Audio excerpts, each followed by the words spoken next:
Thank you very much, Chair.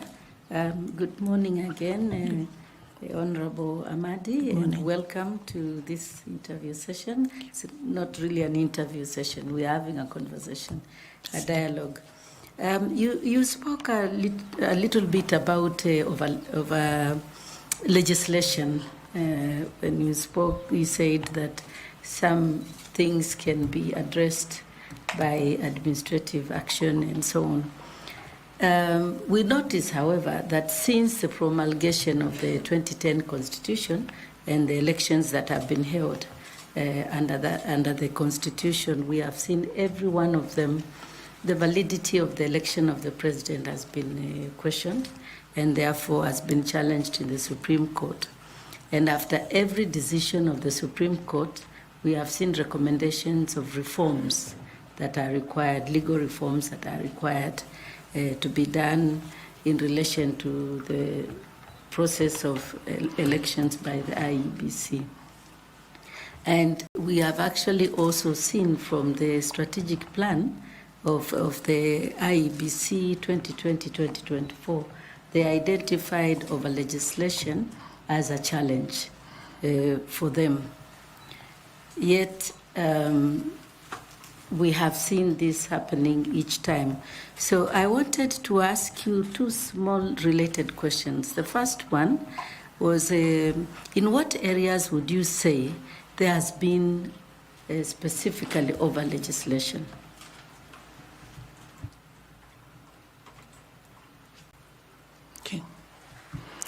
Okay, so thank you for that question, Chair. In what areas do we have over legislation? I'll give a small example. The issue of polling stations and the number of voters that can vote per polling station.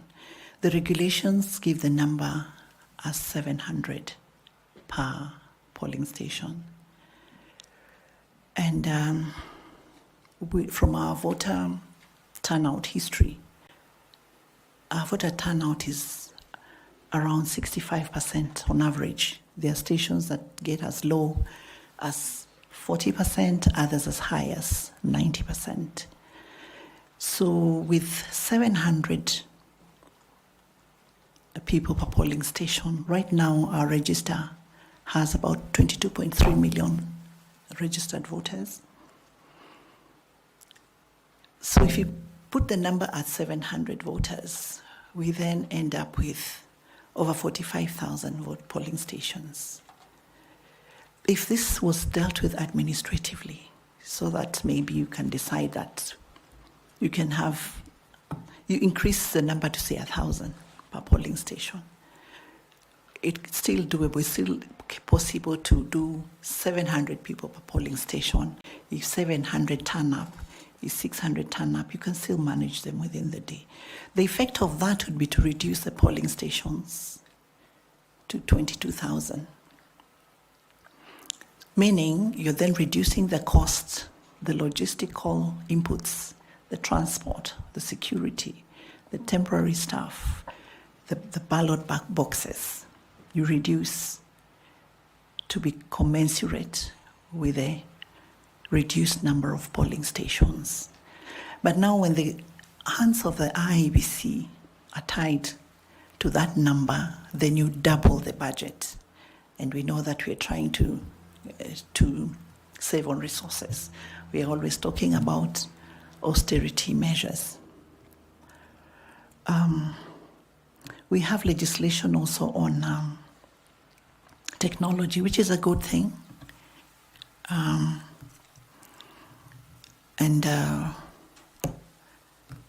Technology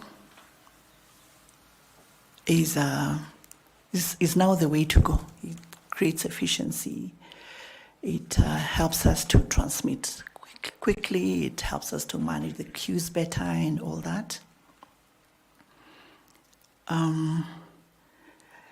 So it shouldn't be too prescriptive, because then there should be allowance for innovation, because technology keeps changing. It changes very fast. In fact, I don't like it because the in thing is always on its way out. You can't keep up. So I think there should be room for innovation so that then you're using the best innovation possible. You're using internal capacity to the extent that you can. There are areas like those that really can just be done administratively without being too prescriptive. Thank you very much. The second question related to that is you have spoken about those things that can be done administratively. I would like to ask you to tell the panel what proposals would you have and at what stage? Proposals for the specific areas that need to be Okay. addressed administratively? Yes. And at what stage? Okay. One of the committees of the IEBC is that deals with dispute resolution, deals with legislative reform, and also acts as liaison between the Commission and political parties. That would be the right place to have those discussions, so that we're looking at broadly which are the areas that are hindering rather than enhancing the work of the Commission. Map out those areas and then give a proposal, prepare a proposal for legislative reform. Because we're looking at coming up with legislation that is more enabling than hindering some of the more administrative-like processes. It should be done as soon as possible, because if we're talking about the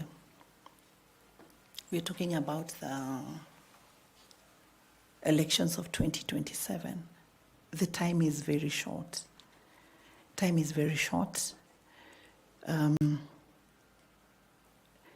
There are counties that do not have representation, which have to be prioritized.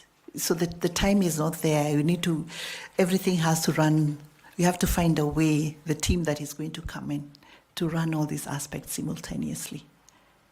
The sooner it is done, the better, just so that the IBC is facilitated to operate with more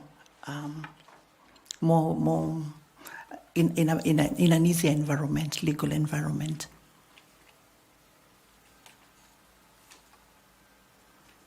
Thank you very much, Ms. Honorable Amadi, and thank you, Chair. Madam Amadi, whereas it is maybe helpful to take administrative so that we don't decisions so that we don't over-legislate. For instance, in the matter you raised of the polling stations. Whereas that may be better for the pocket of the taxpayers, how will that be counterproductive for the voter? Thank you, Chair. That would be counterproductive if the IEBC did not take into account the sparsely populated areas. It would be counterproductive where the IEBC did not take into account the very densely populated areas. The beauty of it is that it gives that flexibility so that you're able to look at what are the community interests in a particular place. How are the roads? Where is the farthest or the nearest administrative center? So as long as all these issues are taken into account, it would be okay. But if they were ignored for whatever reason, if the IEBC is not strategic about mapping out the polling areas, the polling centers, that can be counterproductive. Thank you. Tanui, FCPA, please kindly ask your questions. Thank you, Chair. Let me start by acknowledging that I've interacted with Honorable Amadi in my course of duty. So I want that to be on record. Madam Amadi, you've been at the judiciary. Yes. And also the GSC. Kindly confirm to me and this panel, were GSC commissioners full-time or part-time? They were part-time. All of them were part-time? All of them. And confirm also that you are the accounting officer for the judiciary and also for the JSC. That's correct. Thank you. Now, you will be transitioning from having been accounting officer for those two institutions, and you will be a chair of a commission that has full-time commissioners. And secondly, the former chair of IEBC, Isaac Hassan, he did observe in his book that in a commission where there is dual executive structure with a chairperson and also an accounting officer, he did indicate that there is always a risk of a chairperson getting the blame for the failures of the institution, and likewise for the CEO. Given your transition from being an accounting officer, now you will be a chair of a full-time commission. How will your experience as an accounting officer help, given the challenges that IEBC has had in the past? How will you transition? Thank you. Thank you, Chair. Yes, indeed, I have been Secretary to the Judicial Service Commission under 3 Chief Justices. And your question reminds me of the challenge that we had at the level of Chief Justice, who is also Chair of the Commission. Because remember, the Chief Justice, as head of the judiciary, also reports to the JAC. Because at the JAC is the boss, much as the Chief Justice is the chair. And in the judiciary, they are the institutional head. So sometimes there was a problem in terms of balancing the duality of those two roles. As I said earlier, I served under 3 Chief Justices and just looked at how they managed themselves. At what point, the challenge was always, at what point do I put my foot down as head of the judiciary? At what point is this now a commission issue? Because sometimes there tended to be that overlap. Where, for example, the Chief Justice has a particular view on an issue that's affecting the judiciary, and the Commission has a different view. It's something that kept playing out. So what we did, one of the things I did earlier in my time at the judiciary was to develop a Judicial Service Commission charter, which clarified rules, indicating how far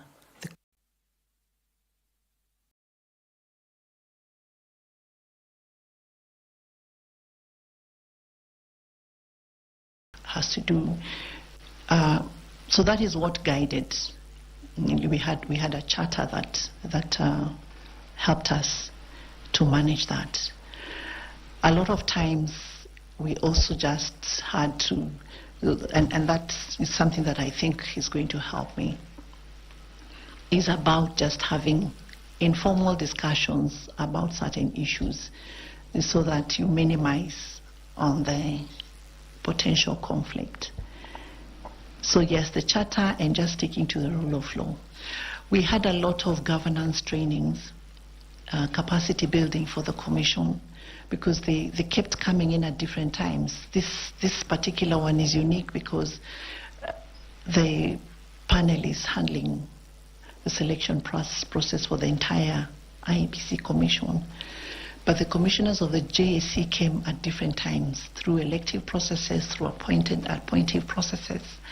And so each time we had new commissioners, we had to go through some kind of governance training, induction, just clarifying roles. It was never easy. I cannot say that it was easy. Even the charter did not sort it out, but it gave us a lot of guidance in terms of how far one could go. So for me, having been secretary, it gives me an advantage, because then I understand the challenges that a secretary would have when you have when there is overreach from the part of the members of the commission or the chair of the commission, and therefore be able to know that, you know, what I felt was a problem as a secretary, I should not now again be doing the same thing to the CEO, because I know how difficult the work of the CEO can be. With minimal or no interference at all. So for me, it is an advantage, because I've had that experience. I have and I've also learned a lot from the 3 chairs that I served during that period. Thank you, Chair. Thank you. I want to a follow-up question, and I want to get your view on this. Can the Commission or you as a chairperson, is there any law that stops the chairperson of a commission to be appointed as an accounting officer?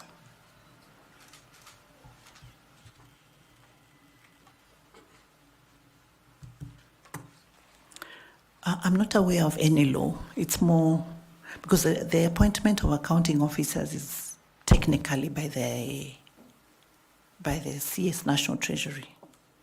It's not by the institution. So that you are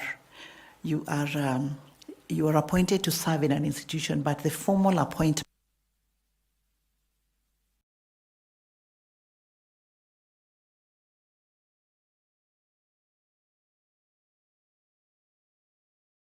Treasury. If a chair was to be an accounting officer, I think there would be a lot of problems, governance-wise, because then the chair is supposed to be playing an oversight role.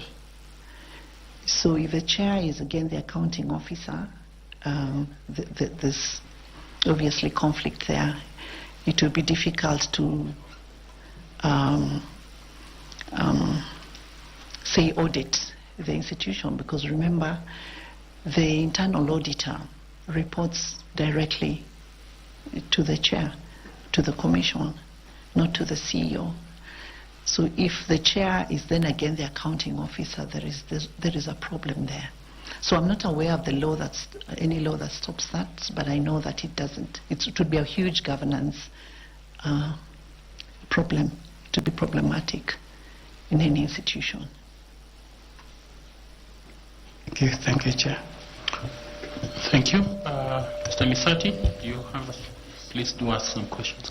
Thanks so much, Chair. Honorable Amadi, you are aware, and it is in public knowledge, that in some instances, we have had the Secretariat, the CEO of please speak closer to the mic so that the Secretariat, who have had a very stormy relationship with the chair or the commissioners, and in some instances we have had others who have had a very cordial relationship. Would you term it a personality issue or an institutional structure issue from where you sit? And given an opportunity, would you be able to make any changes, or you want to maintain the status quo? Thanks. Thank you, Chair. There are several reasons that cause tension between the chair and secretary, or the commission and the secretary. One could actually be just personality differences. If the two cannot agree because they're just different in their nature, right there's a problem. The other issue could be overreach, where the secretary feels that the chair is trying to interfere, and they are trying to stand their ground, and there is no understanding between the two. Sometimes there is just institutional dysfunction, where things are not properly structured. And so when things are not properly structured, there is lack of clarity, it causes a problem. But there is a way of dealing with that. One of the ways is, first of all, for people to understand their respective roles. And if there is a set of rules or a charter to guide that, better still. It is also important that, because the chair is the leader, it is the chair because the chair is the person that is giving direction. If, for example, the secretary, the CEO, is not taking instruction or not doing or not implementing the resolutions of the commission, because really one of the roles of the chair of the secretary is to ensure that all the resolutions of the commission are implemented. It then becomes a disciplinary issue, because that is a role that is assigned by their job description, so you cannot get away from that. If the relationship is stormy because there is, what do I call it, personal interest, that sometimes does happen. It poses a difficulty for the institution. So what I would do in terms of having a cordial and a professional working relationship with a secretary is, first of all, just to get to understand them. The person that you're working with. What is he like? What is his leadership style? What are his values? It will also be important for them to understand you and your values and what you stand for, and what your expectations are and where the boundaries are. So that when the boundaries are clear, then we know that mine begins from here and yours begins from where mine stops. It will be important to have a framework, a reporting framework between the chair and the CEO, because the chair, much as you're not in charge of operations, you have to know what is going on. You have to know what is going on, because when something goes wrong, then the blame is on the chair, it's not on the CEO. So it will be important to have a framework for constant reporting, so that you know exactly what is going on. And the chair can also give guidance, much as it's not their work to do the operations, can give guidance. And I'm happy that I've had a lot of experience in matters public finance management, in matters procurement, in matters ICT, in all those matters, so that then it gives me that opportunity to be able to even pick out things that may not be correct. If maybe something is being effected or implemented and it's not being done correctly. Coming from a position of knowledge, it makes it very easy for me to be able to do that. And the working relationship has to be respectful. There has to be mutual respect from both sides. Then that reduces the tension. It is good also to acknowledge the good things that the Secretariat is doing, so that it's not always the bashing. Being coaching type of leader, I've been able to coach those working under me, give feedback, because sometimes when you don't give feedback and something is going wrong, then it continues to be wrong. But with a good feedback mechanism, it is then possible to create a relationship where expectations are clear, where roles are clear, and where tension, if any, is minimized. Thank you, Chair. Thanks. As a follow-up question, from your answer to the panel, it's like you're saying both personality and the structure of the institution, they play a role. Yes. So from a practical point of view, from your case, would you be evaluating the kind of person you find in, or would you make any changes? I wanted to know that. Okay. Then the other thing is that You mentioned about the issue of when you started, you mentioned about the pressure in the IEBC.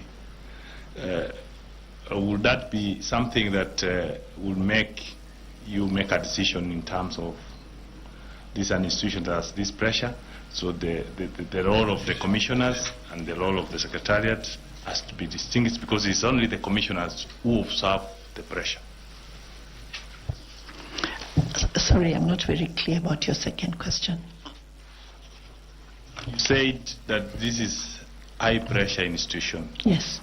And from your statement is that the chair or the commissioners who are answerable out there.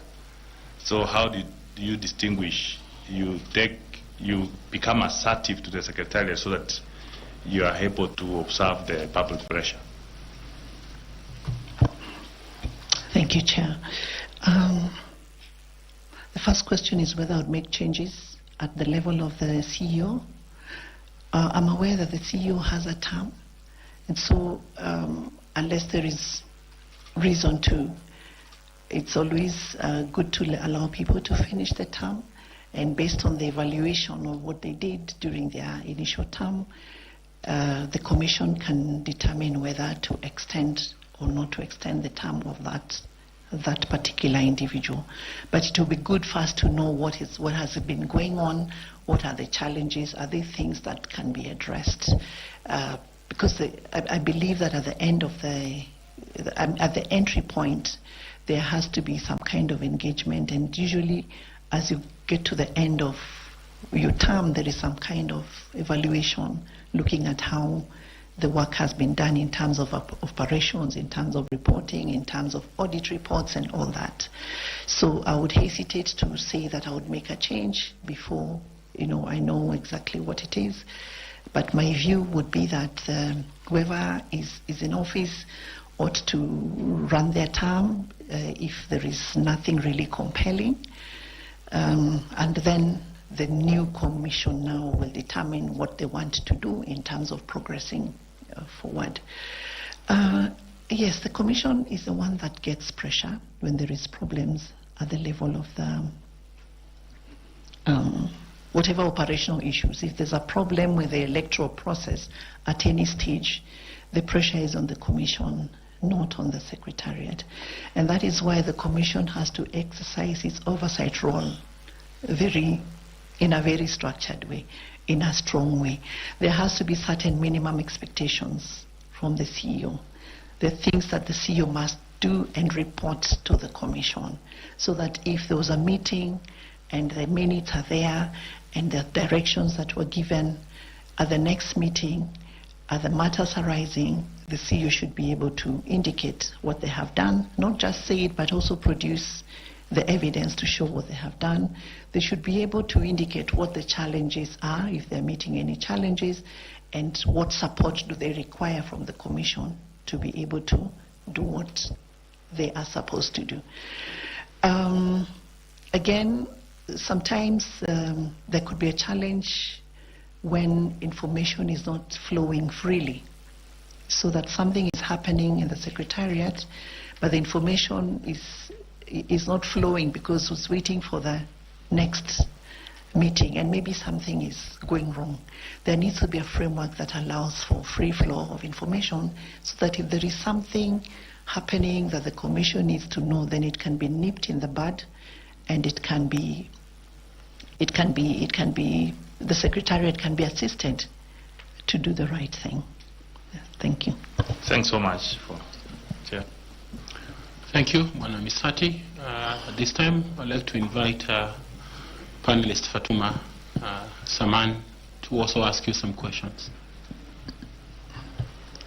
Thank you, Chairman. Where you are the interviewer.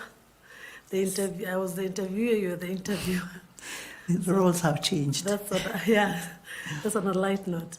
And as you already know, the IEBC is always expected to be an impartial arbiter.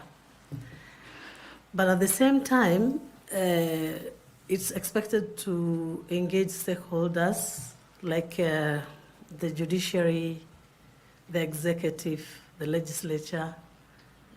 And I would like to hear from you, what do you think you'll be able to do in terms of maintaining that impartiality, but at the same time, engaging these specific stakeholders, the executive, the judiciary, and the legislature?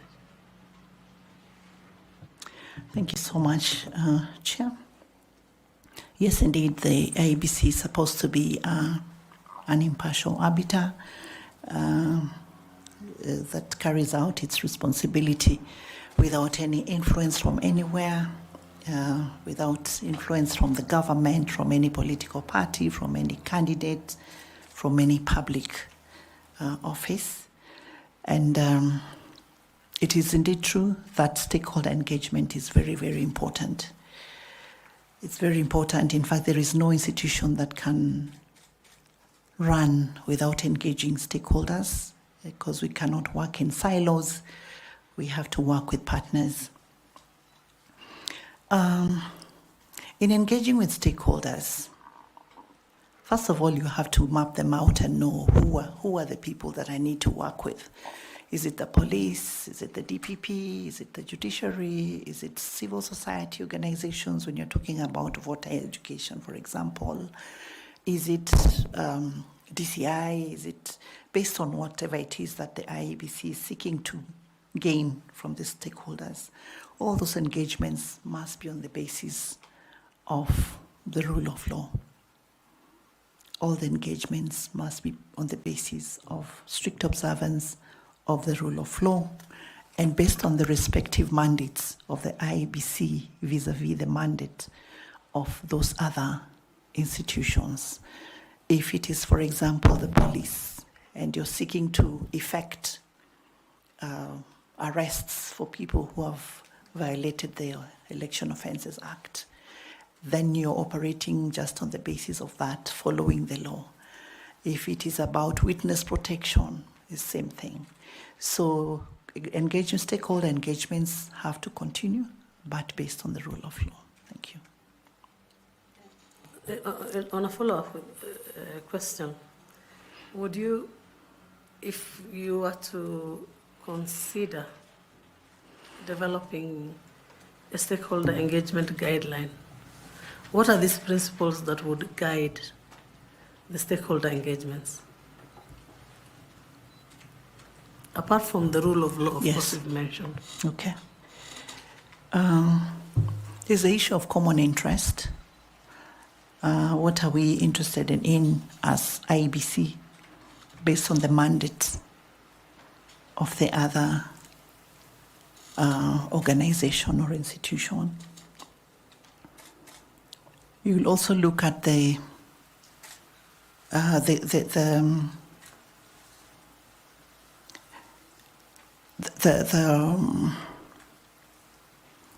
what do I say? You'd need to look at what is it that IEBC requires? What kind of support does IEBC require from the other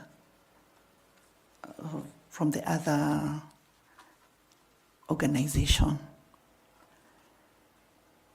It also has to be based on mutual respect.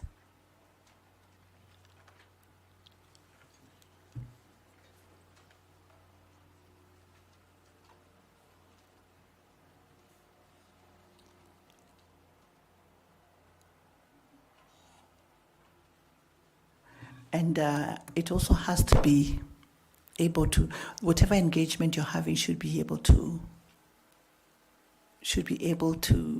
meet a need of the Commission. Thank you, Chair. Thank you. Thank you, Ms. Fatuma Saman. This time I want to invite Nicodemus Bore to ask you some questions. Thank you.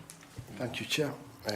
Madam Amadi, we saw your service for the nation for the last 10 years in the public.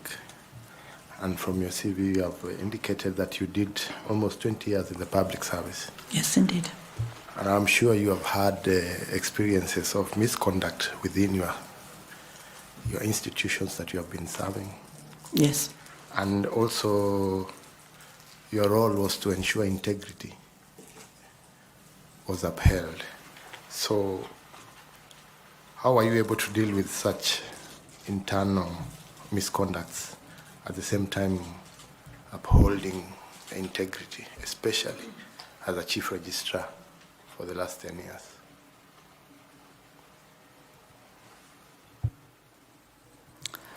Okay.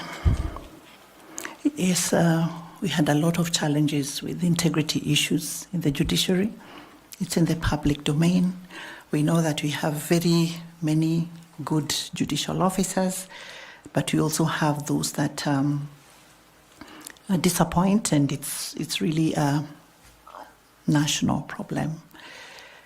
So some of the integrity issues that we had at all levels, at the judicial level and at the administrative level, included things like allegations of corruption, allegations of bribery, allegations of improper influence, and that's on the judicial level. At the administrative level, there were allegations when it came to matters of favoritism, as an example, in terms of, things like transfer, like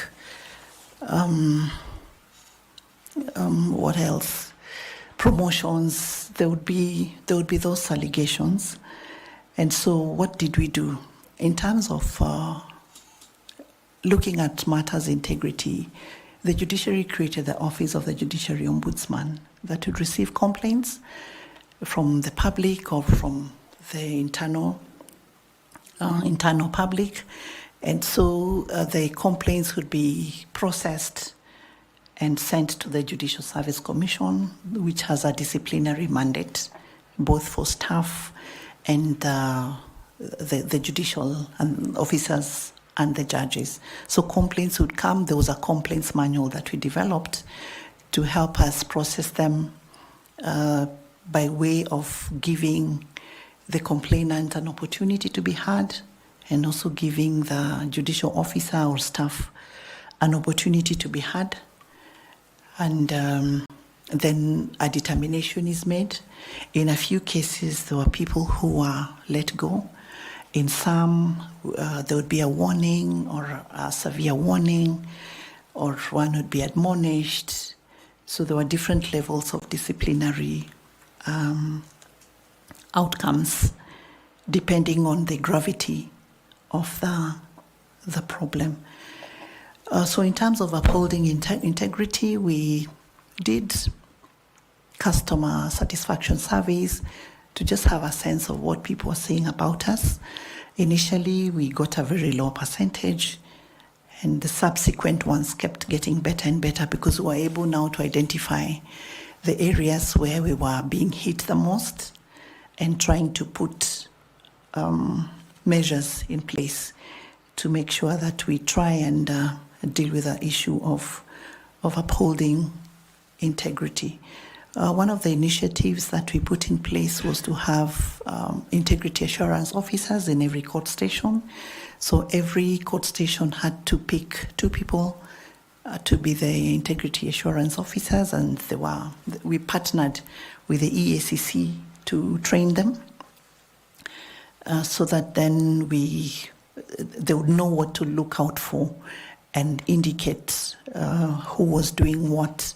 It was still new by the time I left the judiciary, and I hope that it is progressing well. So apart from the Office of the Judiciary Ombudsman, we had the Integrity Assurance Officers, and we also had the Judiciary Leadership Team that then would deal with certain aspects of concerns that were coming from the court stations, especially where there is no report.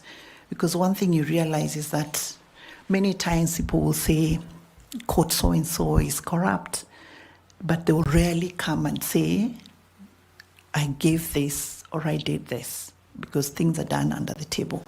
So that then it's when it's a matter that is of common notoriety, but you don't really have any evidence, it becomes challenging to deal with it. But again, you can deal with it administratively just by asking the magistrate or the staff to come and You tell this is your reputation, and you're being watched. And in some situations, it did help. Yeah. As follow-up question, the position you have applied for is of very high public scrutiny. Mm-hmm. And remember, a year ago, before you left office, Yes. the High Court issued orders to freeze your personal accounts. Yes. And those of the law firm associated with yourself. Yes. That is Amadi and Associates Advocates in relation to a gold scandal. That's correct. It is alleged that you and other persons who are at the center of the gold scandal defrauded a British citizen of more than $100 million paid to the purchase of 1,500 kilograms of gold. That's correct. Which it is said you were to deliver in exchange for the payment. These are serious allegations. Very. And we wish you to have a chance to explain to the public Yes. how this position you have applied for, noting the serious allegations of your involvement in the gold scandal. Yes. And maybe you can have a chance to clear the air. Yes. It is true that there was an order that was issued freezing my account, and I agree with you that the allegations are extremely serious. My response is this, that there was actually no reason for me to be in that case and named as the first respondent, because the firm that is involved, I resigned from it in 2014. And I was very busy in the judiciary. There was no time even to go and, get into any kind of practice. So for me, it was a malicious attack, and which is something that is, when you're in public service, you must be ready for. Public service at certain levels is not for the faint-hearted. So it was an attempt to shake me, an attempt to mudsling my reputation, because I've upheld my integrity.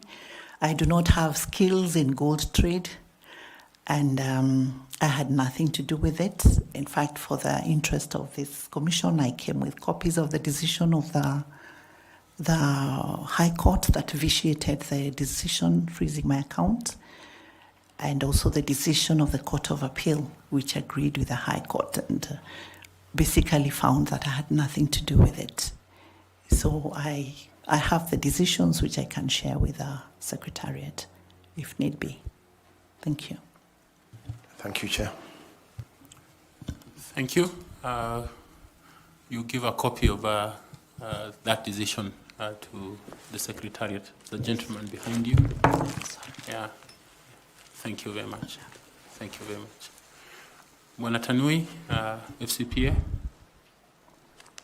Oh, sorry, Professor Adams. Professor Adams, sorry about that. Thank you very much, Chair.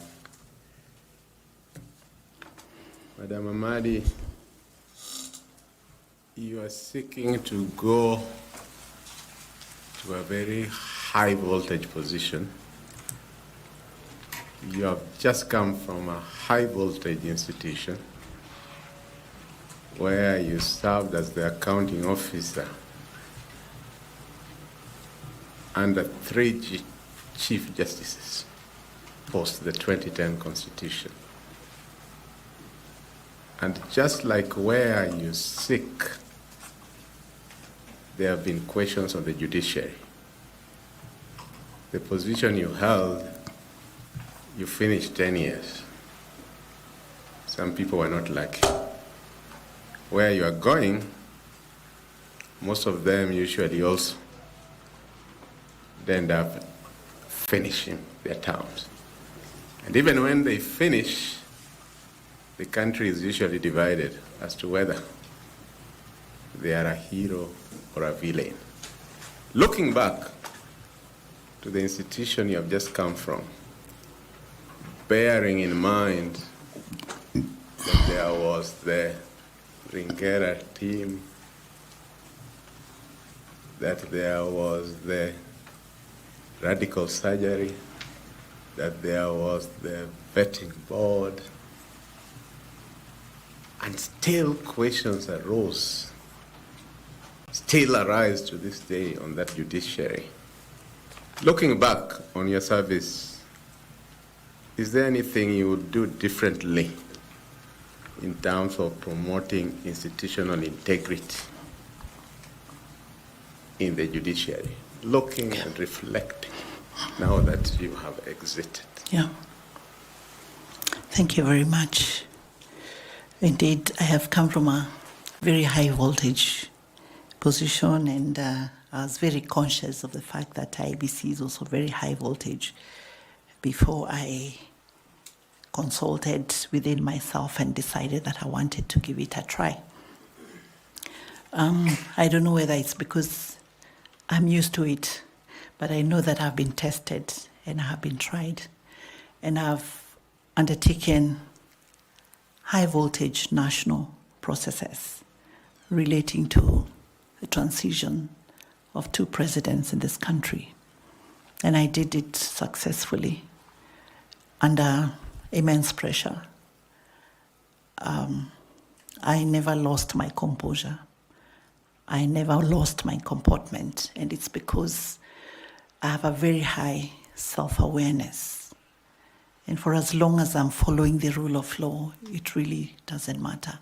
I applied knowing that IEBC is one of the most vilified institutions in this country, either as by way of perception or whether it's real, whether the things that IEBC is accused of are true or not true. I can't sit here and say that this is what they did wrong, but I know that I'm able to take pressure, and I know that I have very high emotional intelligence. I know that I'm able to be a unifying factor in the commission. I'm able to reach out because I believe that sometimes what we've seen is there is a lot of problems even at party nomination levels before it comes to the IEBC. And when there is trouble at the nomination level, it is likely to show up at the electoral levels. So my thinking is that constant engagement with the political parties and other players is very important so that there is no suspicion. There's a lot of work that needs to be done in terms of restoring public trust in the IEBC, because this is our country and this is our institution. And we need to get to a level where we're able to trust outcomes. I remember in 2017, the Judiciary Committee on Elections visited one jurisdiction, it was Ghana, to see how they do their electoral dispute resolution. That year we had the previous year we had 388 election disputes in the judiciary. In Ghana, they only had 7. Reason? The trust that they have in the electoral body. And my vision is to see an IEBC like that in this country, where an election can happen and people feel that, yes, I lost, but I lost fairly. We need to deal with the party discipline first. There are times when we all know in this nation that for the so-called stronghold areas, once you have the party ticket, then you're as good as elected. Voter education remains so important because the people who fight, the people who are used to cause violence are the same voters. So my view is that as the IEBC does voter education, it's important to extend it to civic education so that it's not just voter education. We've also placed a very high premium on the presidential election because ordinarily you'll find that a lot of the other positions are not so hotly contested as the top position. When we talk about technology, the challenge I see is that very few people understand it. how it works. Is there a way through which the IEBC can engage all the stakeholders in looking at what they want in terms of specifications for the digital systems? How do they want it to work? What should it look like? Because when we have very few people who understand the system and the rest of the population doesn't, because the law says that the process should be simple, accurate, verifiable, and all that. But if it's not understood, then it's very difficult to deal with the aspect of suspicion. So my thinking is that all these processes should somehow be accessible for those who want to know, those who want to participate. They should be allowed to participate so that then at every stage, people know what is going on and people know what to expect. When there is any kind of mystery, any kind of we don't know what is going on, then we are likely to continue on that trajectory. So what I'll try to do is just be more open. I'll try to be more engaging with stakeholders at every stage and also communicate strategically on need basis so that questions are answered before, so that we are proactive and not reacting to complaints that are being raised. And this panel has a very key role in ensuring that you also just give this nation a team that is going to help us achieve that. It's not an easy thing, but I know that it is doable, because if we get it right from this panel, then you're likely to get it right at the critical moment. Thank you, Chair. You just talked of public trust, and IEBC is one of the institutions that has one of the lowest public trust, depending on which side of the political divide you are in. It is this very same IEBC that we have seen chairs declaring results surrounded by policemen without fellow commissioners. Prof, thank you. Without fellow commissioners. You have just told us about how you have overseen two presidential succession with immense pressure at hand. This one is even going to have even more immense pressure. And the country is looking, as you correctly say, can we get it right this time? What does Ann Amadi bring in terms of leadership, in terms of courage, in terms of integrity? Because people die. We know of very key officials who died in unexplained circumstances up to today. It will be high voltage. What does Ann Amadi bring that people can look and say, this time round, as you correctly say, we can have an election in which the loser says that all is right, or in which the Supreme Court does not nullify, or in which the Supreme Court listens but doesn't say that irrespective of this and this and this should have been done this way. But because of the security of the nation, we need it. Thank you, Chair. Sorry, you had earlier asked just to compare with what we had done in the judiciary. And remember, when I went to the judiciary in 2014, there was a lot of anxiety and a lot of noise, which I was able to calm. There was a lot of integrity issues which are in the public domain, and which we were able to manage and reduce significantly. If you look at for example, the audit queries we had back then, over 50. By the time I left, we were getting only 5 audit queries, which could be explained. So I bring that, the issue of following the law, keeping people informed, being open, being transparent, and just ensuring that you're moving along with everybody. The issue of pressure, the high pressure, I thought about it. And I'm a very courageous person. I don't look it, but I am.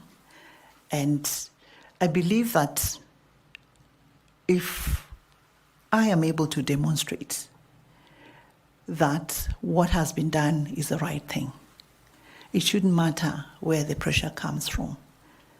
It shouldn't matter. We have to keep at it, because if we don't sacrifice to occupy that space, then who is it that should? So I've thought about all that, and with my patriotism, I am ready for any eventuality, should it happen in the way that you have described it. Very scary, but doable, and I'm ready for it, Chair. Thank you. Thank you, Chair. So where do you draw your strength from? I draw my strength, first of all, I'm a believer, and I always know that if I'm doing the right thing, then I'm guided from high up. I draw my strength from sticking to the truth, what is true, because the truth can never become a lie, and lies can never become true. I draw my strength from my self-awareness. I know how far I'm able to go, and I know where I cannot go. So that is where my strength comes from. Thank you, Chair. Okay, I'll move to FCPA Tanui to ask further questions. Thank you, Chair, and Honorable Amadi. I heard you mention about Ghana, how they have been able to hold successful elections. And I would wish that should you be given this position, you also do a benchmarking. I think in the same Ghana, there are other electoral commissions where the chairperson of the commission has been given executive powers. They are also accounting officer. Okay. Reason being that, and you'll note from our country, there have always been an issue of the roles between the chair and the accounting officer.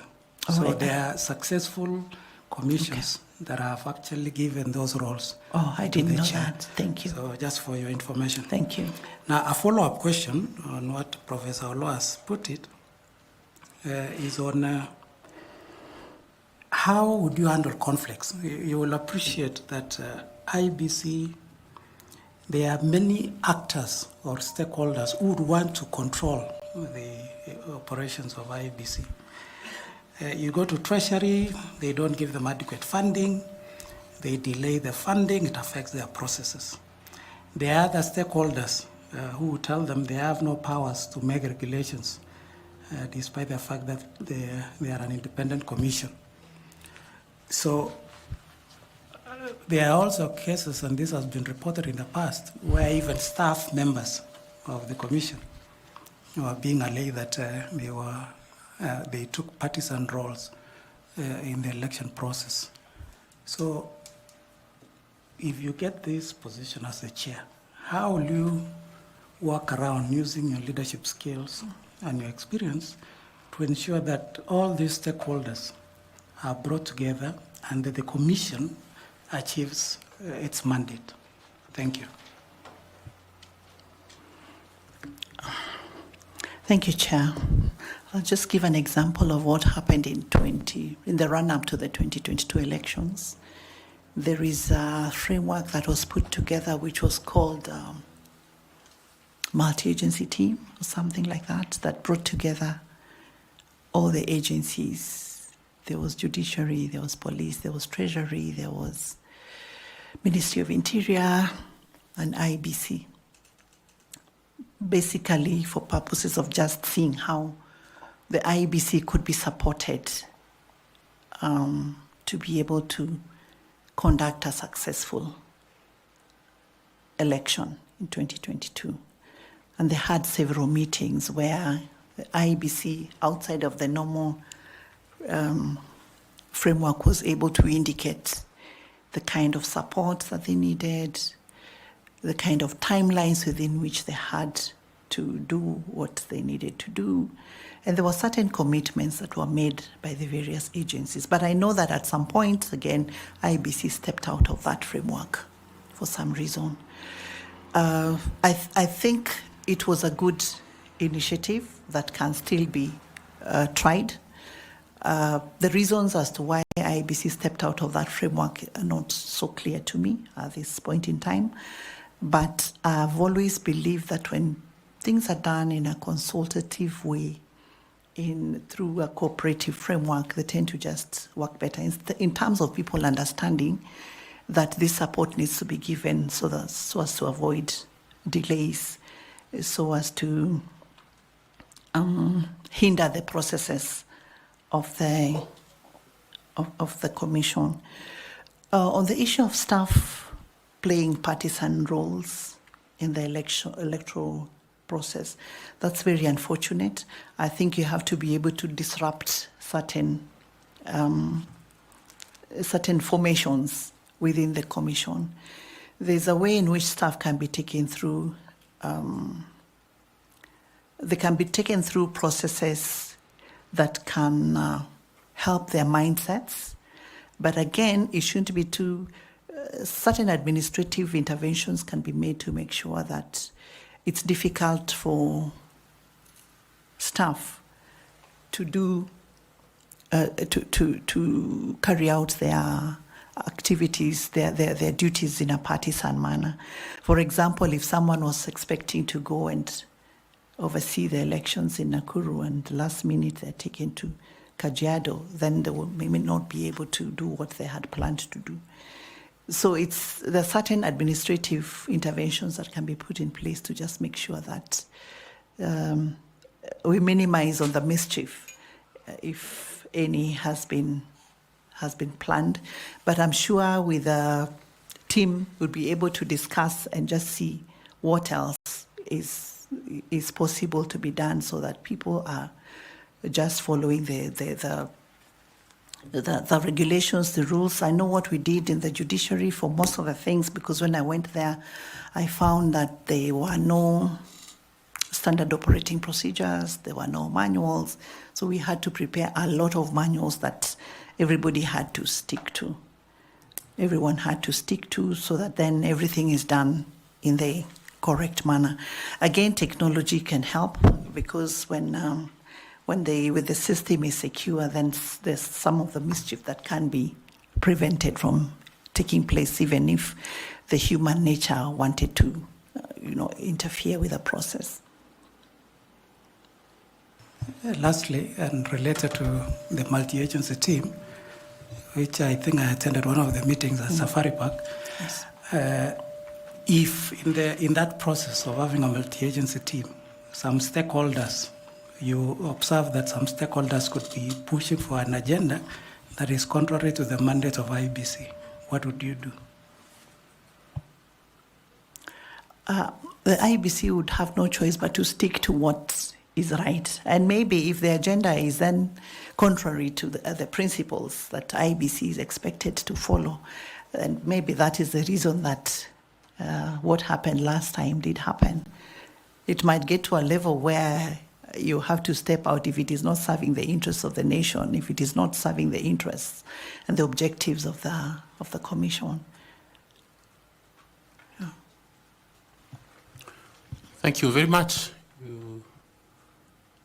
The media might just call you the disruptor of IEBC if you got this position, and so thank you for those answers. I want to ask Professor to ask you some questions. Okay. Madam Ann Amadi, I see from your CV that you have also done a lot in FIDA and gender-related matters. Yes. And therefore, I believe that globally you follow advancement of women issues and gender issues. So my first question to you on that is, which country, which African country recently elected its first female president. I see her.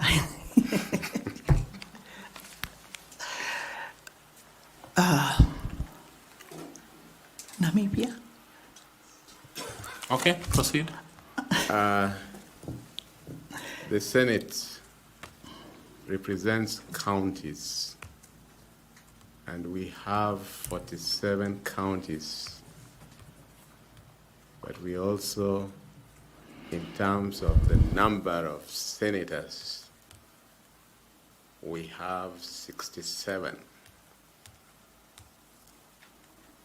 How do you explain the extra 20 as per the Constitution and Elections,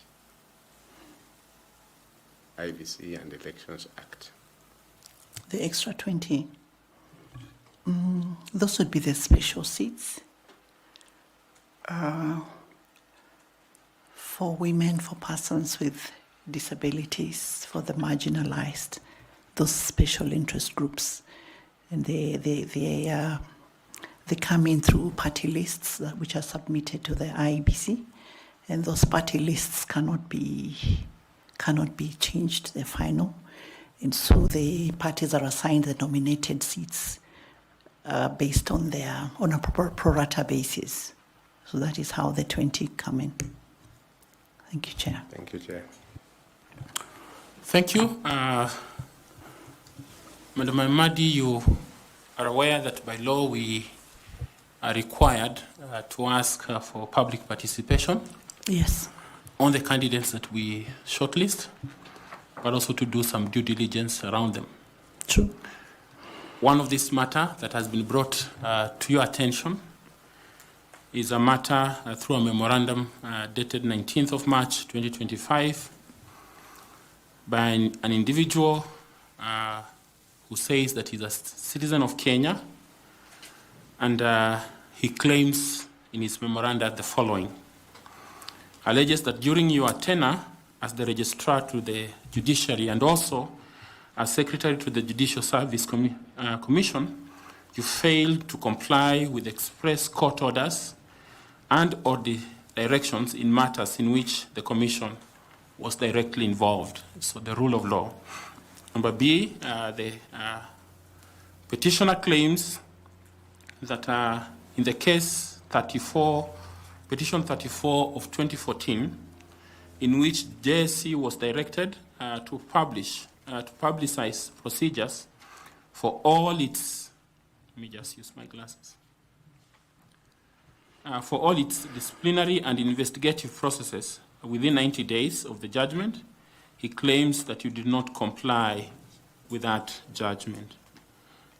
C, the petitioner cites the case of the Republic versus Salaries and Remuneration Commission and two others, civil application number 58 of 2020, in which the court ordered payment of backdated salaries to the judges to be refunded, which you disobeyed. Number D, he says that maybe I should ask the Vice Chair to pick up number D and E, kindly, just to clarify and put the questions to you.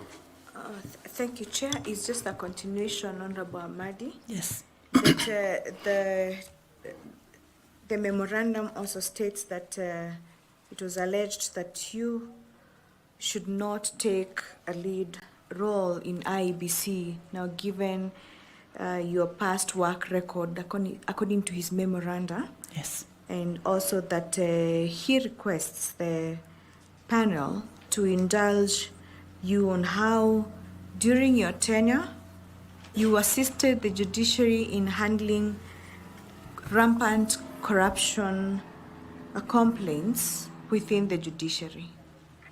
Thank you, Chair. Okay. Thank you very much, Chair. I saw the petition last night, so I didn't have an opportunity to engage with it thoroughly and to give a comprehensive response.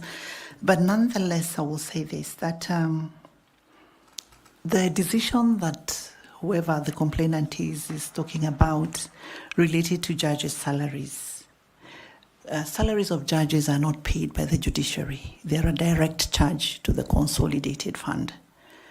So that when a decision like that is made, then my role is to communicate to the National Treasury for effect, which I did. And if I had had an opportunity, then I would have found a way of getting the material to respond. But I did comply, and so it is the executive that pays the judges directly. The chief registrar only pays the magistrates and the staff. So the rule of law was followed. Then the one on... So did you advise the National Treasury? Yes. Yes, we did advise the National Treasury, and I think the SRC as well, because it had a huge budgetary implication. Then the one that, what is it? The one on corruption cases, I think I had responded partly when panelist Bor, sorry, I hope that I got the name right, asked me about my case.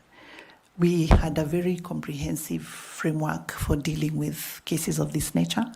We even had cases where, I'll give an example of a case where a magistrate was actually arrested and charged for corruption. And the case went on, and she was acquitted, but the JSC still let her go, because JSC was of the view that yes, the court has acquitted you, but from the evidence that we have, we can see that there is clear misconduct. So it is not correct that we did not deal with corruption cases. There was a day that we lost 5 magistrates in one day. For these kinds of malpractices. So it is not correct that we did not handle those cases. We did. The challenge, as I said earlier, is that a lot of allegations are made with very little evidence, if any. So when there is no evidence, then it's a bit difficult to deal with it conclusively. You can deal with it by way of engaging the individual, but where there is evidence, the Commission has been very strict in addressing this issue. Thank you, Chair. Thank you very much.